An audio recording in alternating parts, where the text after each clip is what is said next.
the combination of certain written processes, very profound breath practices that go back for literally millennia in numerous cultures, especially indigenous cultures across the earth.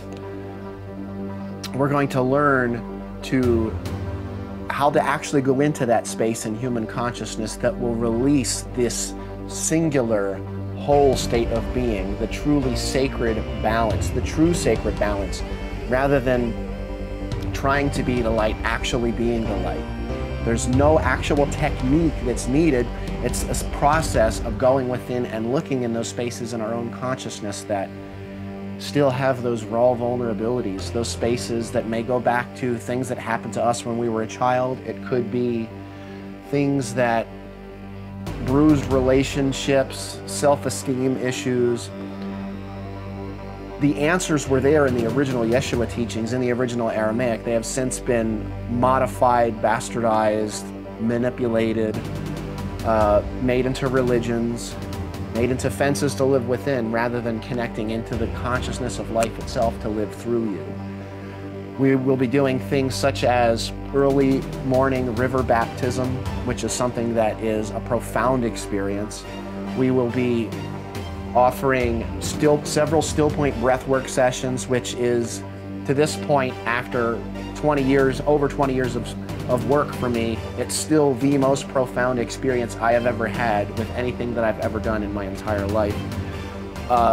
The water healing ceremony, which is a bit of another baptism and anointing ceremony, where literally you will get the chance to be in the presence of an energy that is absolutely singular in being, that looks away from nothing. And when we are in the presence of that, literally what's called Christos. Christos in Strong's Concordance, biblical concordance, means channel of God, literally. And when you are in the presence of a channel of God who is in that singular state of being, things that you have been holding on exactly is awakening in the desert.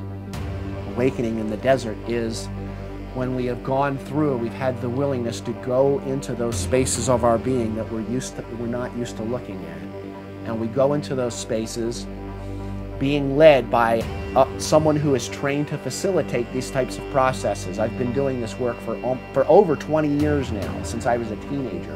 I was quite the oddball at that time. I'm now over 20 years. It's the last 16 years have been very deep in the Aramaic aspect of.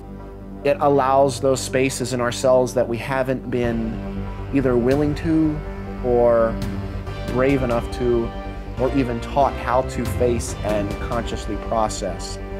And it's this processing of these inner shadows that create a release of energy, a release of light in your life that is unlike anything that you could possibly ever experience. People have said to me numerous times that it was the greatest shift of their entire life. Everything that I've been working with, everything that I've offered over the past 20 years and learned is being distilled into this Sedona Aramaic Breath of Life Awakening in the Desert Retreat, and I'd love to have you come and join us. It would be my absolute highest honor. Love one another as I have loved you.